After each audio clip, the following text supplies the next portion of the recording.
Morning, ladies and gentlemen. This is Bear County Court at Law Number 6, Judge Wayne Christian. We're having a hearing on cause 628236, style State of Texas versus Louis Cedillo.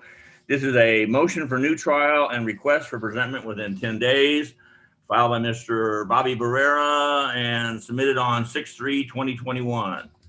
And the first document I would ask you all to identify signatures on is a document titled Defendant's Consent to Hearing by Video Conference. Mr. Cedillo, is this your signature on this document, sir? Yes, it is. Thank you, sir. And Mr. Barrera, as attorney for Mr. Cedillo, is this your signature on this document? It is, Your Honor. We consent. Thank you. Pat, once again, housekeeping, my document copy has no date on it. It needs to be dated today. Okay. Representing the state, Mr. Nick Maru and Ms. Alexis O'Connor. Once again, representing the defense, Mr. Robert Barrera. Bobby, would you please advise the court and the parties of exactly what it is you're requesting? Judge, I'm requesting a motion for new trial with two potential resolutions. The first is a motion for new trial for the court to reconsider the extent of the punishment assessed in this case, given the circumstances that at the time of the arrest, Mr. Cedillo, to my knowledge and from what I have read, was not engaged in any unlawful conduct. Therefore, the only basis of criminal conduct is an allegation by the SAPD officer that when the officer, opened the door to Mr. Cedillo's vehicle, that the weapon was in plain view on the floorboard, sticking out from underneath the seat. So the only offense is that allegation that it was in plain view, contrary to 4602 sub A-1 or small a-1. And that's the only conduct constituting an offense. The court assessed a punishment on revocation of his probation, deferred adjudication of 1 full year incarceration. We'd ask the court to reconsider the 1 full year of incarceration, modify the sentence, and sentence him to 90 days, Bexar County Jail, credit for time served, and enter a judgment satisfied in this case. It's within the court's discretion to do so. The Court of Appeals has indicated any motion, whether entitled motion for reconsideration, motion to review, or however styled, is in effect a motion for new trial, requesting the court to grant a new trial and modify some aspect of the trial. So respectfully, that's relief number 1, that my client has agreed that would be satisfactory in this case, that the punishment respectfully we feel is excessive, given the conduct only is that the officer says he saw the butt of the gun sticking out from underneath the seat.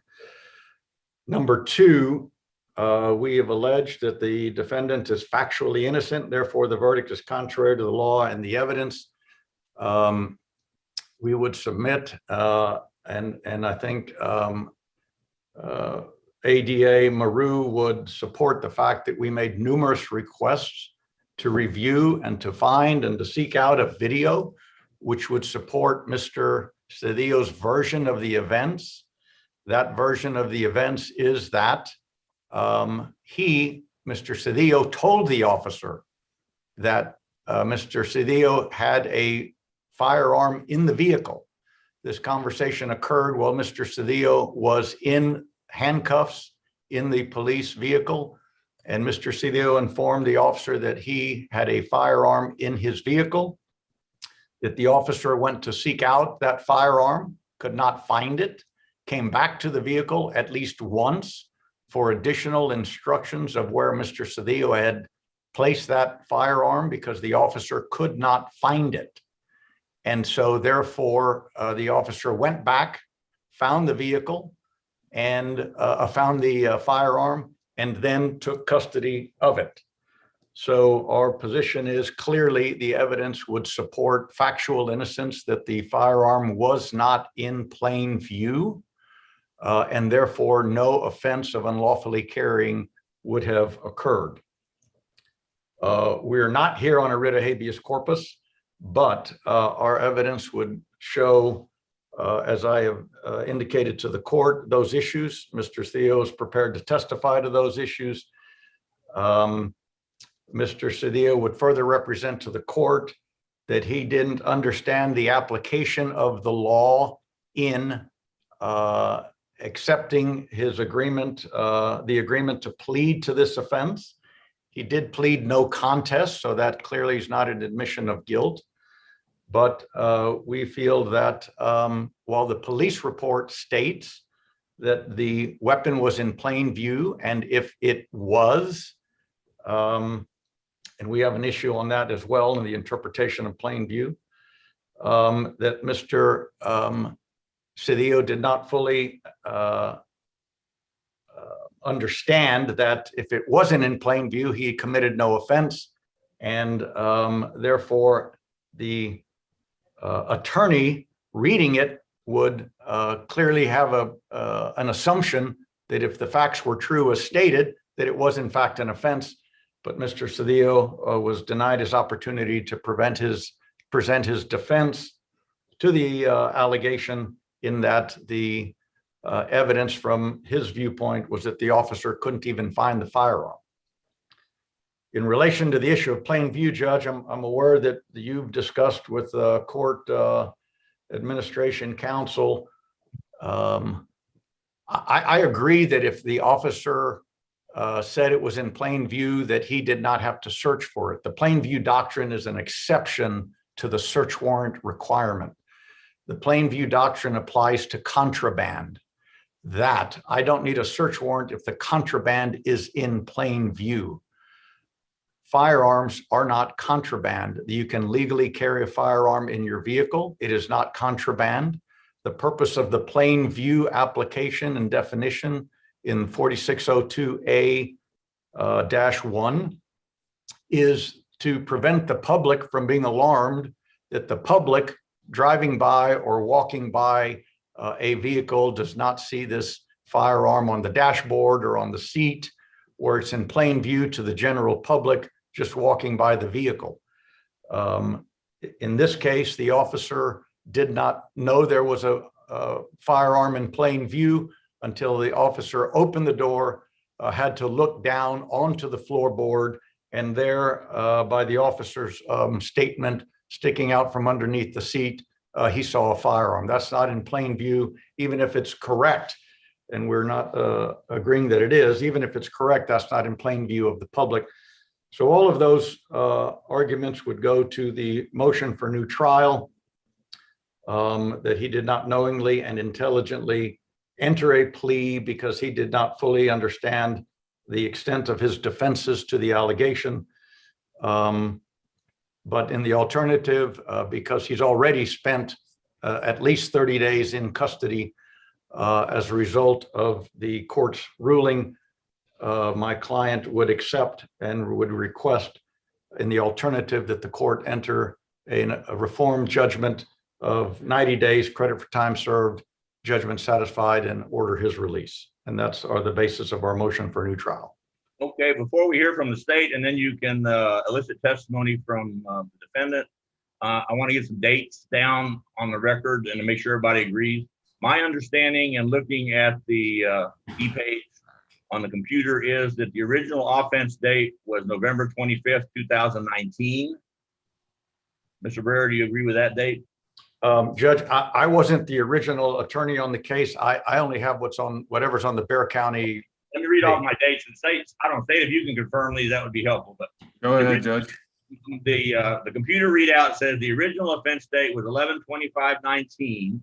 That's correct. His original plea to the offense of unlawfully carrying a handgun was on 1/7/20. 1 second. Let me double check that.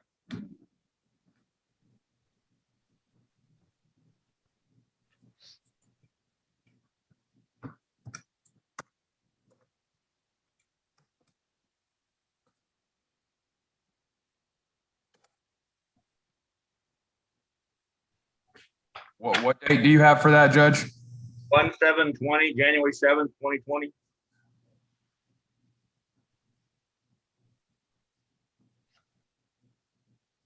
That's correct, Judge.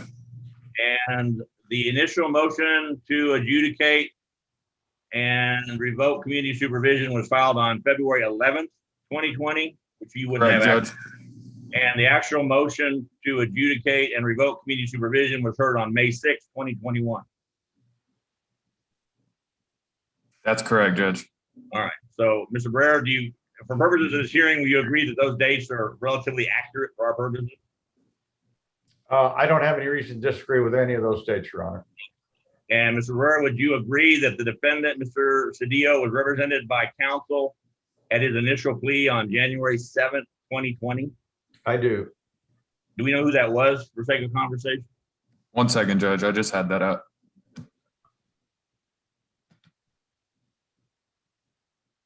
Stephen Harkowitz, Judge. Okay. And he was also represented by counsel at the motion to adjudicate and revoke community supervision hearing on May 6th, 2021. And I believe that was Mr. Jesse Sepulveda. Does that sound right? That's my understanding as well, Judge. Okay. And do we agree that at the time that Mr. Cedillo was arrested, he was a fugitive for 3 active traffic warrants out of a JP court in Bexar County, Texas?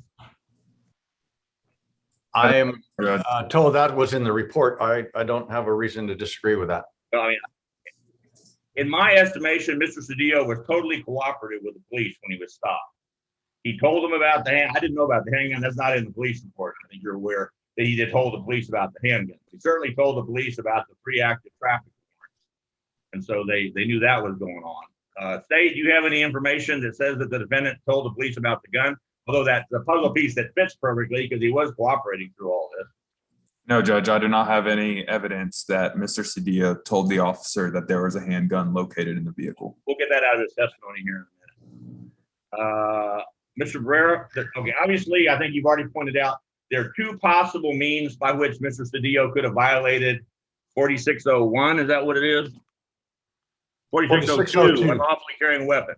One is that he was committing an offense in some capacity greater than a traffic violation. I don't have the exact wording in front of me, and had a handgun in his car concealed. That would be a violation. Do you agree? I agree. If he was committing a B or higher, yes. If he was a DWI and he had a handgun in the car at the time on or about his person, that would be a violation. Do you agree? Correct. Okay. The question, I guess, if we wanted to run down that road, was whether being an active fugitive for 3 traffic warrants is committing a crime greater than a traffic violation. And I don't think that's going to really come into play today. That's just out there. The other issue is, if you can lawfully carry a handgun in your car and you do not have a license to carry, which used to be called a concealed handgun license, and I'm assuming Mr. Cedillo did not have either a concealed handgun license or a license to carry in Texas at that time, is that correct? That is correct. Okay. He still had a lawful right to carry a handgun on or about his person in the vehicle as long as it was concealed, and he was not committing an offense greater than a traffic violation. Would you agree with that? I would agree that the wording is as long as it was not in plain view. Okay, correct. All right, I'm with you. Okay, I got that. State, what have you got on your side? Judge, I just wanted to address a few things. While the state does agree that if there was a video, showing whether or not the handgun was underneath the seat, or that Mr. Cedillo did actually tell the officer where it was, that would be the missing puzzle piece that fits. However, this isn't a case of the video was deleted or it can't be found or it's been tampered with. This is a case of the BCSO officer at the time was not equipped with body-worn camera. So this is just a case of there is no video because there never was a video. Additionally, addressing the plain view doctrine, nowhere that I can see does it say that it has to be in view of the general public in case law. The case law that I know of that is pertinent to this case is Texas v. Brown, which came down from the United States Supreme Court, which requires lawful intrusion and discovery of the evidence inadvertently, and that it be immediately apparent. Based off the facts that we have, and if we're only operating based off the facts that we have, which are located in the 4 corners of the police report, because Mr. Cedillo had active warrants and the officer was detaining him because of these active warrants. That was the lawful intrusion to get him out of the vehicle. At that point, he looked down on the floorboard and saw the butt of a handgun sticking out. That became discovery of the evidence inadvertently. Further, going back to the plain view doctrine, it's about if they observe the object in plain view and they have probable cause to believe it's connected with criminal activity. If he believes that there is a handgun underneath the seat and it's in plain view, that satisfies the plain view requirement, and for the police officer to seize whatever item that actually is. At this point, Judge, I know that Mr. Barrera intends on questioning or eliciting testimony from Mr. Cedillo. So I guess we can move from there, Judge. Let me ask one more question, Mr. Barrera. Do we know one of the 3 fugitive warrants apparently was for driving while license invalid, according to the police report? Did Mr. Cedillo have a valid Texas driver's license at the time he was stopped for this arrest? I do not know that, Judge, but that wasn't the basis of the charge. And so that would be outside the record in this case and outside the evidence as the basis of a criminal charge. The only criminal charge was that the officer said the weapon was in plain view, and therefore that was what he arrested him for. Well, we'll let Mr. Cedillo, if you would, ask Mr. Cedillo that question while he's testifying. Go ahead and call your witness, if you would, please. Thank you. And I would just say shortly, I don't have any disagreement with Mr. Maru's interpretation of the law, but all of that applies to contraband and is an exception to the search warrant requirement. And but I'm aware of all of those cases, but all those apply to finding contraband. The firearm itself is not contraband. He has a constitutional right to have it and a statutory right to carry it in his vehicle. But in any event, I would call Mr. Cedillo to testify. Mr. Cedillo, please raise your right hand, sir. Do you swear the testimony you're about to give to be the truth, the whole truth, and nothing but the truth, so help you God? Yes, sir. Thank you, sir. Defense, your witness. Mr. Cedillo, you need to unmute yourself, please. Could you please identify yourself for the record? Louis Cedillo.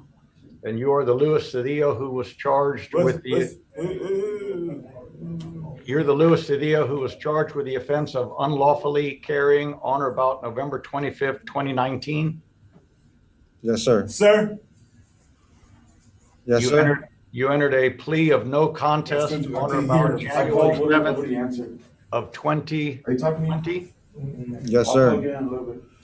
And you were placed on deferred adjudication. You had a motion to revoke your deferred adjudication filed on or about February 11th, 2020. You're going to be in a court process? Yes, sir.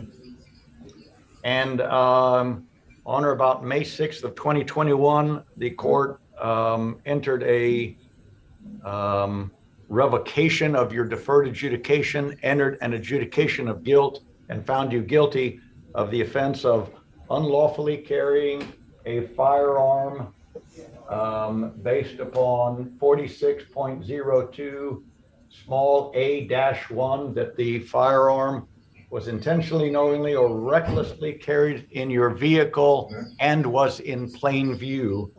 Is that correct? Yes, sir. At the time of the arrest,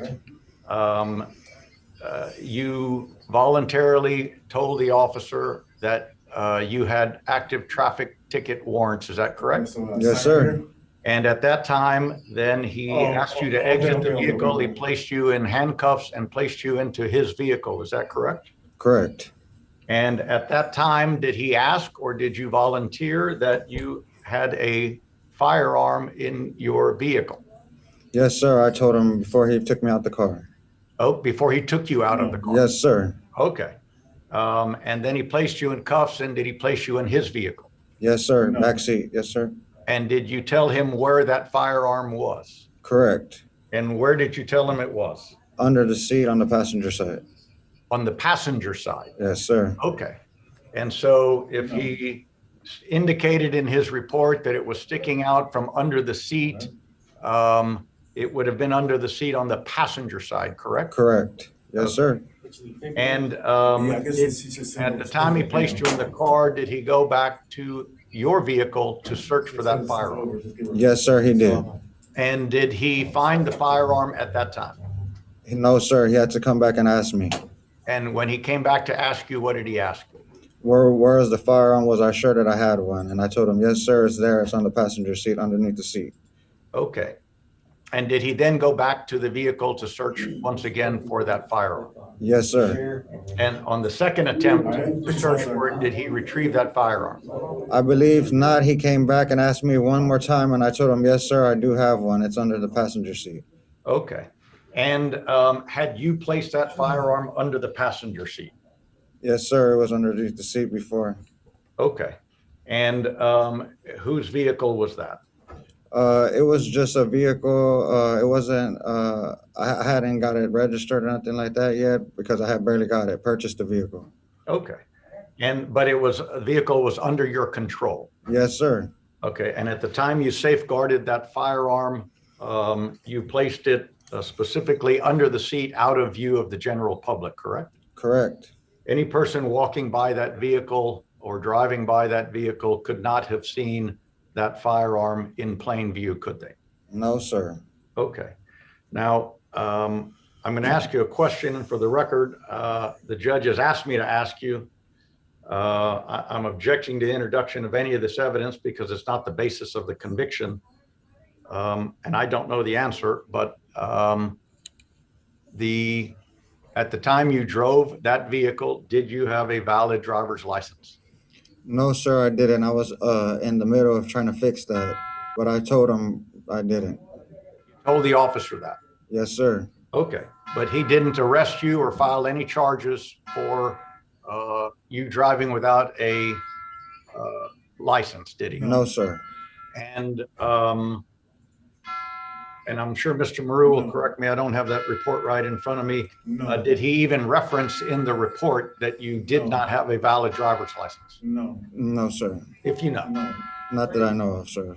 Okay. Was Had you been properly advised of your defenses that that firearm was not in plain view, would you have entered a plea in this case?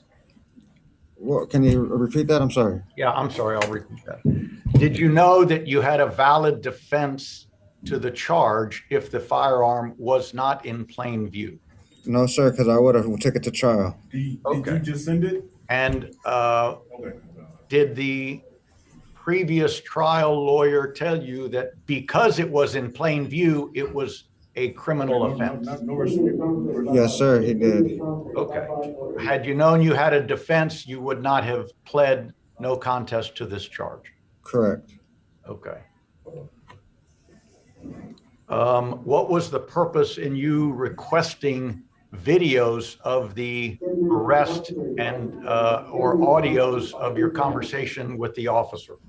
Just so it could prove that the gun was not in plain view and that he had to search for it twice or 2 times. Okay. I'll pass the witness, Your Honor. State. How you doing, Mr. Cedillo? How you doing? So I just have a few questions. So you just testified that you told the officer before he took you out of the car that you told him that you had a gun, Correct. and that you said it was on under the passenger side. Correct. So what would be the reasoning for in his report not having any evidence whatsoever that you told him that you had a gun and that it was located on the passenger side and not the driver's side that he claims he found it? Because I know where it was, where I put it at. Okay. And also, do you deal with firearms frequently? No, sir, not at all. Not all the time. No, sir, I just have. Would you consider having a firearm loosely stowed underneath a passenger seat or driver's seat or under any seat of a vehicle loaded to be recklessly carrying a firearm? The gun was not loaded. On the video, it would show that the clip that he found that first because it was in the middle console. The clip wasn't even in the gun. But carrying the gun just underneath the seat, would you consider that reckless? No, sir.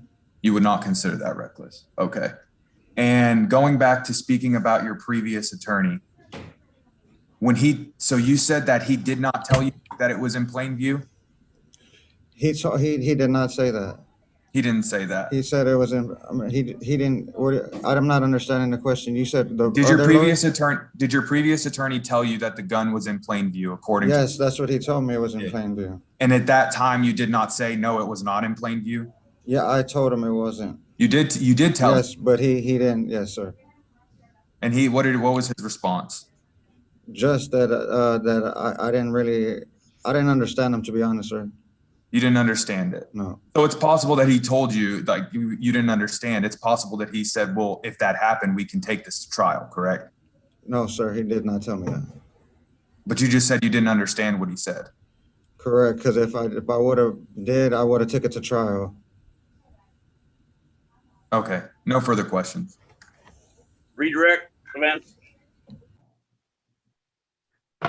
I don't have any further redirect. Well, I just asked this question, Mr. Cedillo, is it true that if the court would find that reconsideration of a sentence and modify the sentence to a term of 90 days, would you, and give you credit for time served, judgment satisfied, would you be willing on the record to waive any further attack or review of the sentence in your case? Yes, sir. Okay, and so if the court grants that modification, then you would not challenge further the fact that you didn't properly, intelligently, or knowingly enter your plea in that case? Yes, sir. Okay, that's all I have, Judge. Anything further, Mr. Murray? Yes, Judge, I just wanted to address one thing, going back to what Mr. Barrera mentioned before he elicited the testimony from his client. United States v. Brown does not require that it be contraband. What it actually says is that it be immediately apparent that an object may be evidence of a crime, contraband, or otherwise subject to seizure. It is not narrowly just limited to contraband, and it specifically says object may be evidence, not shall be evidence or must be evidence of a crime, just may be. I think it's clear from the offense report and the evidence that we do have, besides the testimony, that this that the in plain view, according to the offense report. Okay. Any other witnesses, Mr. Barrera? Nothing further, Your Honor. Do you want to make a final argument? I think I know what everybody wants, but you're welcome to give a final argument if you wish. Well, Judge, just that, I mean, respectfully, I'm not aware of everything that Ms. Gross is aware of in his conduct while he was on probation, or what he did or what he didn't do. I understand he wasn't very cooperative. At the end of the day, however, Judge, we're punishing him at this point for a 1-year jail sentence for doing what our wonderful governor just said is no longer a criminal offense. They're even modifying the expungement statute to allow people to have offenses like Mr. Cedillo's expunged. I haven't read the final bill, but that was a proposal to allow people to go back and have these unlawfully carrying offenses expunged. And so I just don't feel that 1 year in jail for, I mean, even if it was in plain view, Judge, on the floorboard, a year in jail, respectfully, is an extremely harsh punishment for doing what the United States Constitution and the Texas Constitution and now the legislature says isn't even an offense, and that's to carry a firearm that was otherwise lawfully possessed. So we'd request the court to modify that judgment, give him credit for time served, let him get home, or in the alternative, grant a new trial and let us take our chances in trial and let a jury decide. And Judge, for the record, the state does not object to a modified sentence. Mr. Barrera, do you think I have the authority to grant a new trial on the merits on the original offense? Judge, I think you do on the basis that on May 6th, you entered, you took away the deferred adjudication, you modified it, and you found him guilty on that day. And we filed within 30 days of the day that you entered a judgment of guilt, and that's the final judgment that begins all the deadlines for the appellate purposes.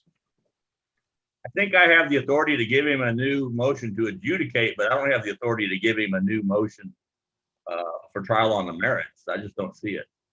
I don't understand the distinction, Judge. You say that again? I said, I don't have the authority to grant him a brand new trial on the merits on the original offense. I have the authority to grant him a new motion to adjudicate. Well, if you grant him a motion to adjudicate, Judge, and assess a 90-day sentence or less, as Mr. Cedillo has indicated, that would be perfectly acceptable. And that's the reason that I filed a motion for new trial, as opposed to just going directly to a writ of habeas corpus to allow the court that opportunity to reconsider. Okay, but from what I've heard today, you're not really alleging there was anything improper done or procedurally improper done at the motion to adjudicate and revoke community supervision, correct? We're really looking for actual innocence and or mitigation from the original arrest. Is that kind of where we're at? That is correct, Judge. I'm not challenging the court's authority to adjudicate based upon what was presented to the court on May 6th. Okay. Anything further from the defense? Nothing further, Your Honor. Anything further from the state? Nothing further, Judge. All right. Mr. Cedillo, from today, your testimony and today's evidence and our discussion, I found that there's no evidence that the original traffic stop was not valid. There's no evidence that the original arrest by the Bexar County Sheriff's Officer was invalid. There was new evidence brought forward today that you did not have a valid Texas driver's license, which is an offense greater than traffic, but I'm not worried about that at this point. I'm going to grant your motion to a degree and reform the judgment of the court based exclusively on the fact I think the defendant testified very truthfully today.